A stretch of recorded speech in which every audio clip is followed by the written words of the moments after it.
rekrutmen karyawan di sana. Di situ banyak banget yang gabung dan ternyata berhasil. Orang-orang yang Krok rekrut dari latar belakang agama itu pada bagus-bagus semua kerjanya. Franchise atau waralaba Krok pun sukses besar dan semua standar operasionalnya dari McDonald itu bisa terjaga dan tetap sama kualitasnya.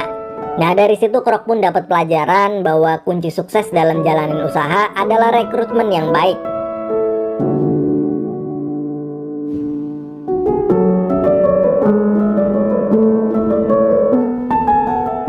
Dan yap, sampailah di saat Krok lagi nawarin bisnis franchise-nya itu pada seorang pemilik restoran juga.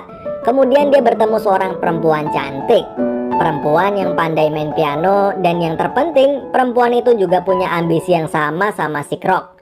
Tapi dia adalah istri calon investornya itu. Dan di malam itu Krok pun jatuh cinta pada pandangan pertama dengan wanita itu.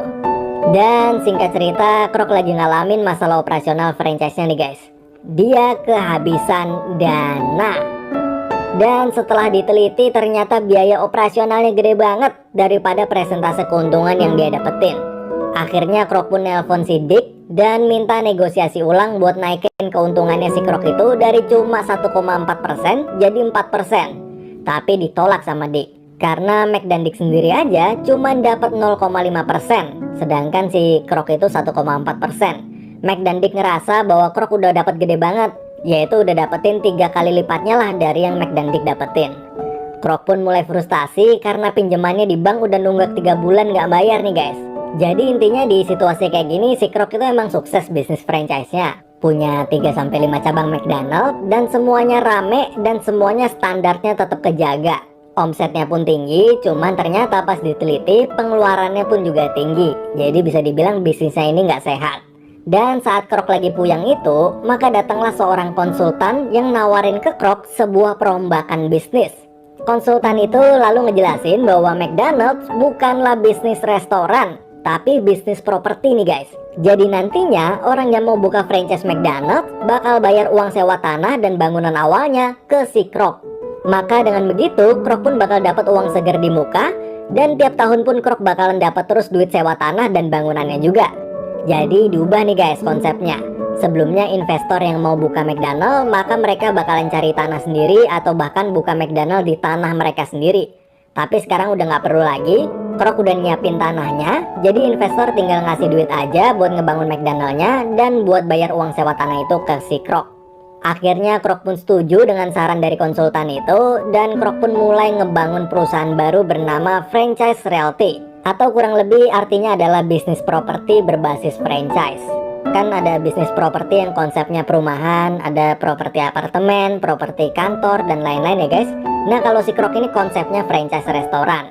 Gokil nggak tuh? Nah bisnis barunya itu pun sukses banget, dan puncaknya Krok ngebeli tanah tempat restoran McDonald pertama berdiri, yaitu tanah yang disewa si Mac dan Dick. Akhirnya si Mac dan Dick ini bisa dibilang udah nggak punya kekuasaan penuh lagi atas kepemilikan McDonald's pertamanya itu. Dan akhirnya Krok pun bebas buat ngerubah standar McDonald dari yang aslinya sesuai kemauan dia. Dia jadi bebas kerja sama Coca-Cola, dia pun bisa nyiptain menu-menu baru, dan yang lain sebagainya. Dan akhirnya karena biaya kos atau pengeluaran dari chiller atau ruangan pendingin untuk nyimpen susu sapi asli kosnya terlalu tinggi, maka Krok pun berubah dari susu sapi asli yang sehat jadi susu bubuk yang nggak sehat nih guys. Dan sekarang McDonald udah nggak perlu lagi pakai mesin pendingin atau chiller itu, dan karena biaya listrik udah berkurang maka keuntungan bisa lebih gede. Mungkin dari situlah yang tadinya McDonald adalah restoran fast food yang sehat berubah menjadi junk food ya guys. Dan parahnya lagi si Krok dan Joan, yaitu cewek istri salah satu investornya itu selingkuh. Shit. Dan di suatu malam saat Krok lagi makan malam sama istrinya, Krok pun bilang bahwa I want a divorce. akhirnya Krok pun bercerai dengan istrinya, dan sebagai kompensasinya dia memberikan rumah, mobil, dan semua hartanya kecuali bisnisnya. Lalu kita lanjut lagi ke masalah si Krok dengan Mac dan Dick ini ya guys. Saat ditelepon mereka pun berdebat dan Krok ingin membatalkan kontraknya dan mengambil alih McDonald sendirian. Mendengar itu, Mac pun langsung marah dan kecewa berat nih guys, karena udah percaya banget sama si Krok, tapi si Krok malah berkhianat. Mac mau nuntut jalur hukum ke Krok, tapi si Krok itu bilang bahwa dialah yang akan menang gitu. Krok bilang bahwa I'm national. You're fucking local. karena si Mac terlalu marah, maka Mac pun diabetesnya kambuh lalu kolaps dan pingsan. Dan saat di rumah sakit, Mac dan Dick sedang ngisi TTS, tiba-tiba datanglah Krok yang ngejenguk dan bawa bunga. Tapi di bunga itu ada sebuah amplop. Krok pun ngasih amplop itu ke Mac dan Dick. Lalu mereka berdua ngebuka amplop itu dan ngeliat bahwa isinya adalah cek kosong. Krok berencana ngebayar berapapun yang mereka berdua mau buat nyerahin McDonald's itu ke dia. Dan Krok pun lalu pergi. Singkat cerita, Mac dan Dick akhirnya setuju buat nyerahin McDonald's karena ngerasa udah nggak mungkin lagi bisa menang lawan Krok, karena perusahaannya si Krok itu udah kayak raksasa, sedangkan Mac dan Dick cuma restoran yang lokasinya ada di kampung. Mac dan Dick itu akhirnya nyerah dan nyerahin McDonald's yang udah mereka rintis dari awal itu dengan syarat biaya 2,7 juta US dollar dan bakalan dapat 1% dari keuntungan McDonald's seumur hidup. Dan setelah semua setuju dan tanda tangan, lalu Krok dan Dick ketemu di toilet nih guys. Dan saat itu mereka berdua ngobrol, dan lalu Krok ngejelasin bahwa kekuatan sebenarnya McDonald's itu bukanlah dari sistem ataupun hal lainnya nih guys. Jadi bukan sistem speed sistemnya, bukan apa rasa dari menunya juga bukan, tapi kekuatannya itu ada di namanya. Yep, nama McDonald's sangatlah kuat.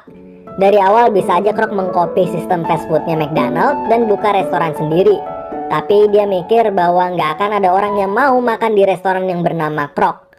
Tapi restoran bernama McDonald's itu punya aura yang benar-benar kuat, lain daripada yang lain.